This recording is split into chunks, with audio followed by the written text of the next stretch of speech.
Hello, I was reading John chapter 8, and it was talking about how the scribes and Pharisees, kind of the bougie people of the Bible, they came and they brought a woman that was committing adultery.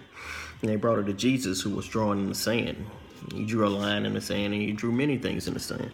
But he continued to draw, and he lifted himself up, and he said, "He that is without sin, let him cast the first stone." And again, he stooped down, and he wrote on the ground as though he was ignoring them. And they heard it, and being convicted by their own conscience, went out one by one, beginning at the eldest and unto the least. And Jesus was left alone, and a woman was standing in the midst. So I started thinking, okay, think about the scribes and Pharisees. They brought a problem to Jesus. Or you can think about yourself when we bring a problem to Jesus. And when the enemy try to fight us and try to stir up strife and try to stir up our weaknesses and try to stir up our vices against us, and the enemy always trying to dabble and make us weak, and he knows what to attack us. And if we come to Jesus with our problem, he will say to our enemy, "He that is without sin, let him cast the first stone." So the inner man is always troubled, and the inner man is always weak, but we can strengthen ourselves through Jesus. But if we ask Jesus for his help, he's going to say, let him cast the first stone. Meaning, how can you cast something at something that's already fixed? And then verse 9, it says, and being convicted by their conscience, which is your inner conscience. You know, one by one, your enemy will flee. Your problems will go away. Your vices will go away.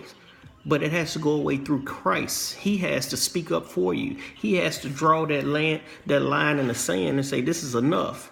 And that's when the inner you have to draw that line in the sand and say, you know what, this is enough. It's enough of me doing wrong. It's enough of me being weak. It's enough of my vices being able to get to me, or my addictions, or I have a problem with something.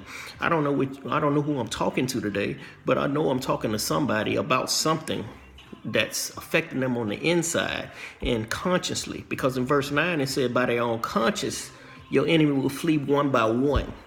And that's what happened when you come to Christ. Beginning to the elders, meaning your oldest vice or your oldest enemy or something that's been bothering you for a long time. When you come to Christ, it'll flee. It'll go away one by one, even into your latest or the last or your freshest vice or your freshest weakness. If you come to Christ, it'll all go away. And that's what I got out of that reading. The inner man is weak, but we need Christ who makes us strong. And when we bring our problem, which was this woman had committed a sin. So we bring our problem to Christ, watch our enemy flee one by one by the consciousness in our mind.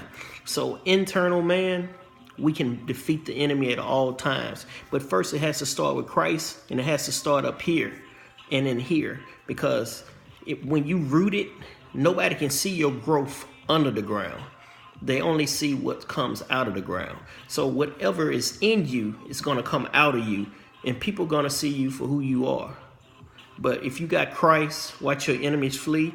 And then everybody, as though Christ said, where are your accusers who will condemn thee?